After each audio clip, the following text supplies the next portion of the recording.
أعوذ بالله من الشيطان الرجيم بسم الله الرحمن الرحيم۔ بزرگان محترم، عزیز نوجوان دوستوں، بھائیوں اور قابل احترام اسلامی ماں اور بہنوں، ہم لوگ ماہ شعبان میں داخل ہو چکے ہیں۔ شعبان کا یہ مہینہ پیارے نبی صلی اللہ علیہ وسلم کے فرمان کے مطابق وہ مہینہ ہے کہ جس سے بہت سارے لوگ غفلت کا شکار ہوتے ہیں۔ اسامہ بن زید رضی اللہ تعالی عنہ اللہ کے نبی صلی اللہ علیہ وسلم سے دریافت کرتے ہیں، کیا بات ہے اللہ کے نبی کہ میں آپ کو دیکھتا ہوں کہ شعبان کے مہینے میں آپ بکثرت روزہ رکھا کرتے ہیں؟ تو آپ نے یہی جواب دیا کہ یہ وہ مہینہ ہے کہ جو رجب اور رمضان کے درمیان ہوتا ہے، اور بہت سارے لوگ اس سے غافل ہوتے ہیں، اور اسی مہینے میں اللہ رب العالمین کے دربار میں یا اللہ رب العالمین کے روبرو صحائف الاعمال، ہمارے اپنے اعمال کے صحیفے پیش کیے جاتے ہیں۔ تو میں یہ چاہتا ہوں کہ جب میرا بھی صحیفہ اعمال پیش کیا جائے تو اس میں روزے بھی میرے داخل ہوں۔ بہرحال یہ شعبان کا یہ مہینہ، یہ اللہ رب العالمین کا اپنا ایک فیصلہ ہے حکمت کا کہ اس نے دن اور رات کو آنے جانے والا ایسے بنایا ہے کہ اس سے عبرت حاصل کرنے والے، نصیحت حاصل کرنے والے ضرور نصیحت حاصل کرتے ہیں۔ اللہ تعالیٰ خود ہے نا قرآن مجید میں بتاتے ہیں کہ یہ دن اور رات کا آنا جانا اللہ نے اس لیے بنا رکھا ہے تاکہ اس سے نصیحت حاصل کرنے والے نصیحت حاصل کریں۔ یقیناً ہم پچھلے رمضان میں اور پچھلے شعبان کو ہم نے پایا، اور اب پھر سے بالکل اتنی تیزی کے ساتھ یہ ایک سال ہمارا بیت گیا کہ پھر سے انشاءاللہ ہمارے اپنے دروازے پر رمضان کا مہینہ بھی دستک دینے جا رہا ہے، اور ہم لوگ شعبان کے اس مہینے میں داخل ہو چکے ہیں۔ تو یہ پیارے نبی صلی اللہ علیہ وسلم کی سنت ہمیں بتا رہی ہے کہ شعبان کا مہینہ در حقیقت رمضان کے استقبال کے لیے تیاری کرنے کا مہینہ ہے، کہ اچانک ہی آدمی ایک لمبے عرصے تک، خاص کر جیسے بہت سارے لوگ رمضان میں جنہوں نے روزہ رکھا، پھر رمضان میں ہی بس ان کو روزہ رکھنا نصیب ہوتا ہے، تو ایسے لوگوں کے لیے اچانک روزہ رکھنا یقیناً بہت دشوار ہوتا ہے۔ سمجھتے ہیں کہ یہ اللہ تعالیٰ کی طرف سے ایسی تکلیف ہے جسے ہم برداشت نہیں کر سکتے، حالانکہ اللہ تعالیٰ نے اپنے احکام میں کوئی بھی ایسا حکم نہیں دیا ہے جو کہ بندوں کے اوپر شاق گزرے اور وہ ان سے ادا کرنا مشکل ہو۔ تو یہ در حقیقت ہمارے اپنے روحانی تربیت کا ایک بالکل سمجھیے کہ ایک مقدمہ ہوتا ہے رمضان سے پہلے، کہ رمضان کے مہینے کی جو خیر و برکات ہوتی ہیں، جو سعادتیں ہوتی ہیں، ان سے مالا مال ہونے کے لیے آدمی کو شعبان کے مہینے سے اس کی ٹریننگ سمجھیے کہ لے لینی چاہیے۔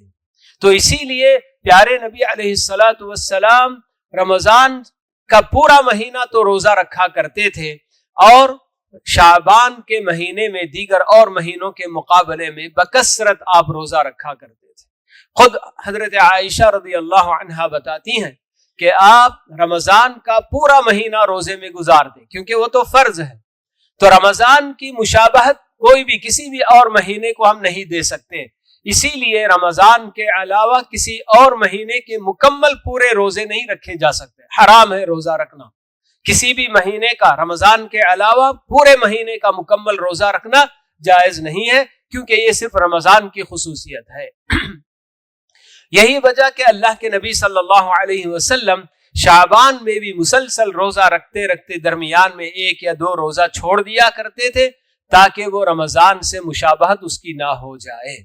الغرض یہ مہینہ شعبان کا ہمارے اپنے لیے اللہ رب العالمین کی طرف سے جو رمضان کا مہینہ خیر و برکت والا مہینہ جو آنے والا ہے، جو اپنے دامن میں بہت سارے خزانے بالکل رحمتوں کے، سعادتوں کے لے کر آتا ہے ہم پر لٹانے کے لیے، اس سے صحیح معنوں میں مستفید ہونے کے لیے ابھی سے ہم کو روزے کی بھی ٹریننگ ہو جانی ہے، اور اس کے ساتھ ساتھ دیگر اور بہت ساری عبادات اور نیکیوں کی بھی ہم کو ٹریننگ ہوتی ہی ہے۔ ہم سب جانتے ہیں کہ جب بھی آدمی روزہ رکھتا ہے، نفل روزہ بھی، تو یقیناً اس کی اپنی عبادتوں میں بڑھوتری ہوتی ہے۔ عام دنوں کی طرح سے وہ روزے کا دن گزارتا نہیں ہے، اپنی بھرپور حفاظت کرنے کی کوشش کرتا ہے، اپنی آنکھیں اور اپنے کان، اپنی زبان، ہر چیز کی وہ حفاظت کرنے کی پوری کوشش کرتا ہے، تو جس کی وجہ سے اس کی اپنی روحانی تربیت میں اضافہ ہوتا ہے۔ تو اسی لیے شعبان کے مہینے میں بکثرت روزہ رکھنا یہ پیارے نبی صلی اللہ علیہ وسلم کی سنت ہے۔ لیکن شعبان کے مہینے کی کسی خاص دن کو متعین کر کے روزہ رکھنا یہ اللہ کے نبی کی کوئی سنت نہیں ہے۔ تو الغرض شعبان کا یہ مہینہ ہمارے لیے اس لیے آ رہا ہے کہ ہم رمضان کی تیاری میں ابھی سے روزے بھی رکھتے چلے جائیں، اور دیگر عبادات میں بھی ہماری اپنی توجہ اور دنوں کے مقابلے میں زیادہ ہو جانی چاہیے، بڑھ جانی چاہیے۔ اسی موقع سے میں یہ بھی لوگوں کو یاد دلا دوں کہ بہت سارے مرد و حضرات ایسے بھی ہوتے ہیں کہ عذر کی بنا پر پچھلے رمضان کے روزے ان کے چھوٹے ہوئے ہوتے ہیں، لیکن یہ وہ وقت ہے آخری کے اسی کے اندر دوسرا رمضان آنے سے پہلے اپنے پچھلے رمضان کے روزوں کی قضا ضرور ان کو کر لینی چاہیے۔ خود عائشہ رضی اللہ عنہا بھی یہی بتاتی ہیں کہ رمضان کے مہینے میں عذر شرعی کی وجہ سے، جیسے خواتین کو عذر شرعی ہوتا ہے، تو اس کی بنیاد پر جو روزے چھوٹ جاتے تھے، تو اللہ تعالیٰ نے یہ گنجائش ضرور رکھی ہے کہ آپ دوسرا رمضان آنے سے پہلے مزید اور 11 مہینوں میں کبھی بھی اس کی قضا کر سکتے ہیں۔ لیکن خود مائی عائشہ بتاتی ہیں کہ اللہ کے نبی صلی اللہ علیہ وسلم کو جو میری ضرورت ہوتی تھی اور آپ کی وجہ سے میں وہ چھوٹے ہوئے روزے قضا نہیں کر پاتی تھی، یہاں تک کہ شعبان کا مہینہ آ جاتا تو شعبان کے مہینے میں جتنے روزے چھوٹے ہیں ان کی میں قضا کرتی۔ تو مائیں بہنیں بھی ہیں اور بہت سارے ایسے بندے جو بیمار تھے، مسافر تھے، جس کی وجہ سے رمضان کے روزے اگر ان کے چھوٹے ہوئے ہیں، تو یہ شعبان کا مہینہ ہے کہ اس میں ضرور ان روزوں کی قضا کر لینی چاہیے، اور رمضان آنے سے پہلے برابر اس کی قضا ہو جائے۔ ہم سب جانتے ہیں کہ کتنے ایسے بندے جو ہمارے ساتھ پچھلے سالوں میں ان دنوں میں رہے ہیں، ان کے دل دھڑکتے رہے ہیں، مگر اب وہ لوگ قبر کے بالکل گڑھے میں پہنچے ہوئے ہیں۔ ان کی آنکھوں سے وہ اپنی دنیا کو دیکھ رہے تھے، سب کچھ آتے جاتے چلتے پھرتے تھے، لیکن دائی اجل نے ان کو ایسا بالکل خاموش کر دیا کہ اب وہ ہمارے ساتھ ہیں بھی نہیں۔ تو اسی طرح سے یہ دنیا ایسی ہی ہے کہ کسی کی آگے کسی کی بعد میں، بہرحال آگے پیچھے سب کو یہ دنیا چھوڑ کر جانا ہی ہے۔ تو ایسے میں اللہ رب العالمین نے ابھی ہماری اپنی زندگیوں میں برکت دے رکھی ہے، ہمیں زندہ رکھا ہے، تو ہمیں اس کو غنیمت جان لینا چاہیے۔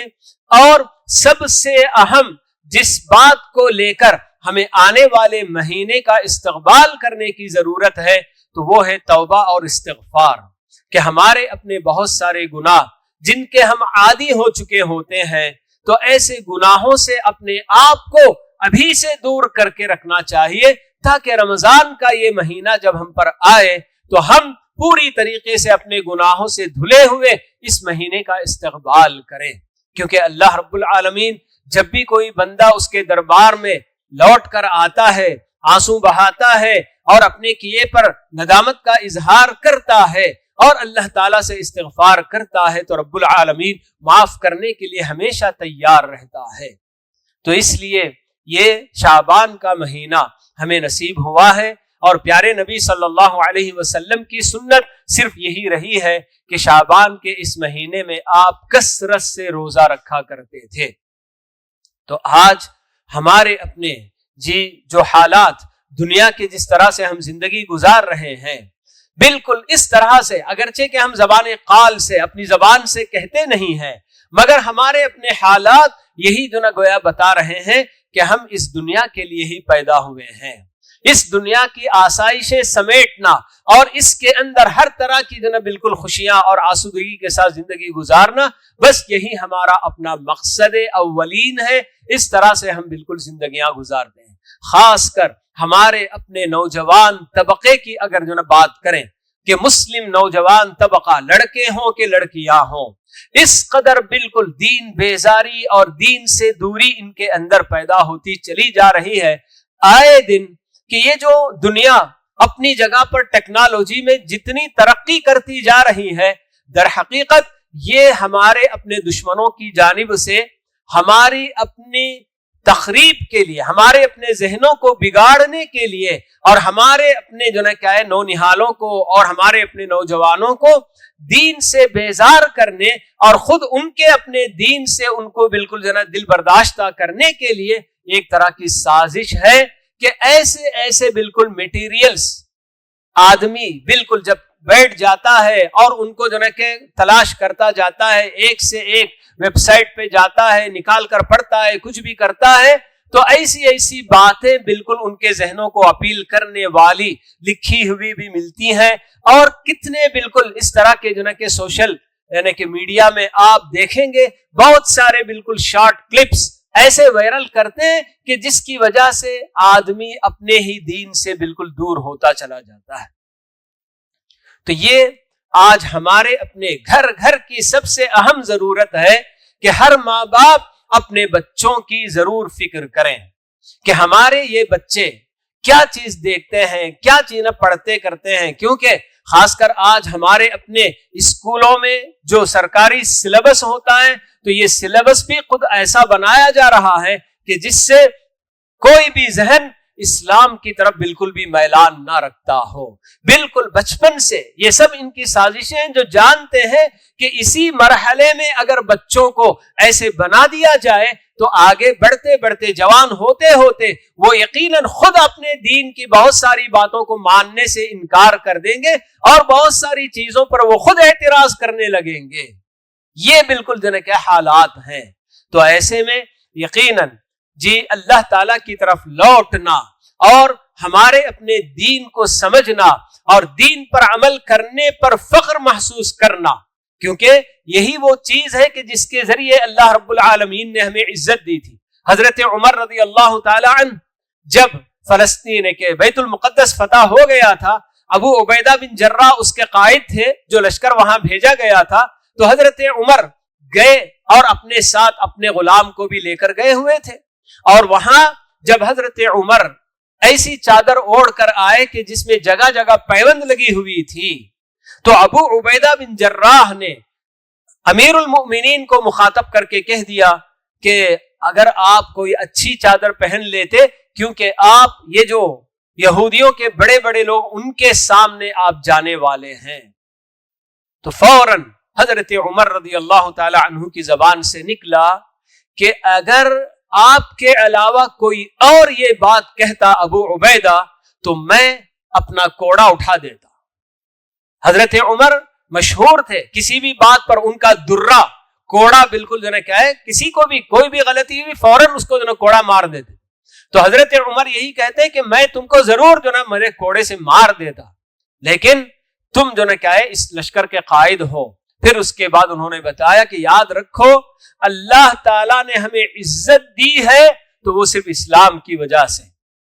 اگر ہم نے اسلام کو چھوڑ کر ظاہری دنیا کی کسی چیز میں اگر ہم نے عزت تلاش کرنے کی کوشش کی تو اللہ تعالیٰ ہمیں پھر سے ذلیل کر دے گا.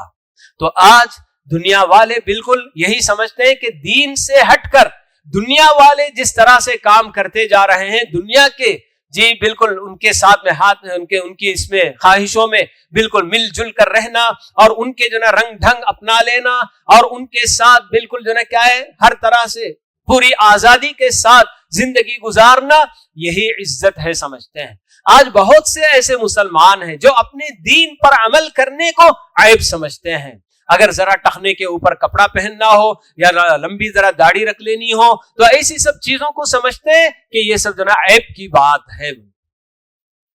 نہیں میرے بھائیوں، تو یہ ہمارے اپنے لیے رمضان کا یہ مہینہ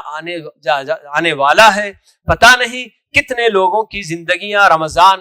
پانے کے لیے باقی رہیں گی اور کون اللہ کو پیارا ہو جائے گا، یہ اللہ تعالیٰ ہی بہتر جانتا ہے۔